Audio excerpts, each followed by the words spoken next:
ನಟ, ನಿರೂಪಕ, talking star Srujan Lokesh ಅವರು ಹಿರಿತೆರೆಗಿಂತ ಜಾಸ್ತಿ ಕಿರುತೆರೆಯಲ್ಲಿ ಹೆಚ್ಚು ಹೆಸರು ಮಾಡಿದವರು. ಸಿನಿಮಾ ರಂಗ ಇವರಿಗೆ ದೊಡ್ಡ ಮಟ್ಟದ ಸಾಥ್ ಕೊಟ್ಟಿಲ್ಲ. ಆದರೆ ಕಿರುತೆರೆಯಲ್ಲಿ ಇವರು ನಡೆಸಿಕೊಡುವ ಶೋಗೆ ದೊಡ್ಡ ಅಭಿಮಾನಿ ಬಳಗವೇ ಇದೆ. ತಾವಾಯ್ತು ತಮ್ಮ ಕೆಲಸವಾಯಿತು ಎಂದು ಇರುವವರು ಸೃಜನ್ ಲೋಕೇಶ್.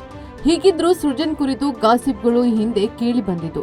ಇದೀಗ ಇವರು ನೆಗೆಟಿವ್ ವಿಷಯಗಳು, ಟ್ರೋಲ್ಗಳ ಬಗ್ಗೆ ಮಾತನಾಡಿದ್ದು ಕೆಲ ವಿಚಾರಗಳ ಬಗ್ಗೆ ಮೌನ ಮುರಿದಿದ್ದಾರೆ. ಈ ಕುರಿತು gold class with Mayura YouTube ಚಾನೆಲ್ಗೆ ನೀಡಿರುವ ಸಂದರ್ಶನದಲ್ಲಿ ಮಾತನಾಡಿರುವ ಸೃಜನ್ ಲೋಕೇಶ್, ನನ್ನ ಬಗ್ಗೆ ವಿವಾದಗಳು ಬಂದಾಗ ನಾನು ಅದನ್ನು ಕಡೆಗಣಿಸುತ್ತೇನೆ. ಯಾಕೆಂದ್ರೆ ನಾನೇನೋ ಮಾಡಿದಾಗ ನನ್ನ ಸ್ನೇಹಿತನಾಗಿ ಹೇಳಿದ್ರೆ ಕೇಳಿಸಿಕೊಳ್ತೇನೆ. ಆದ್ರೆ ಪರಿಚಯನೇ ಇಲ್ಲದೆ ಇದ್ದವರು ಕಮೆಂಟ್ ಮಾಡಿದಾಗ ನಾನ್ಯಾಕೆ ತಲೆಕೆಡಿಸಿಕೊಳ್ಳಲಿ, ನಾನ್ಯಾಕೆ ಗೊತ್ತಿಲ್ಲದವರಿಗೆ ಪ್ರಾಮುಖ್ಯತೆ ಕೊಡಲಿ ಎಂದು ಹೇಳಿದ್ದಾರೆ. ನನಗೆ ನಿನಗೆ ಸಂಬಂಧ ಕಲ್ಪಿಸಿ ಇವರೇ ಇರಬಹುದು ಎಂದ್ರೆ ಏನ್ ಮಾಡ್ಲಿ?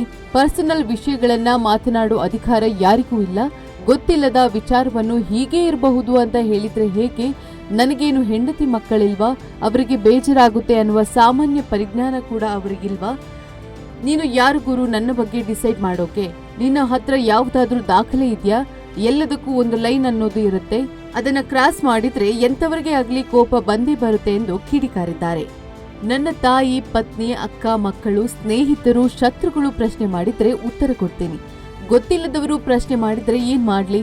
ಇದಕ್ಕೆ ಸಂಬಂಧಪಟ್ಟಂತೆ ನನ್ನ ಕಡೆಯವರು ಫೋನ್ ಮಾಡಿ ಯಾಕೆ ಹೀಗೆ ಬರೆದ್ರಿ ಅಂತ ಪ್ರಶ್ನೆ ಕೇಳಿದ್ರೆ, ಫೋಟೋ ಹಾಕಿದ್ರೆ ಅಟ್ರಾಕ್ಟ್ ಆಗ್ತಾರೆ ಅಂತ ಹಾಕಿದ್ವಿ ಅಂತ ಹೇಳ್ತಾರೆ.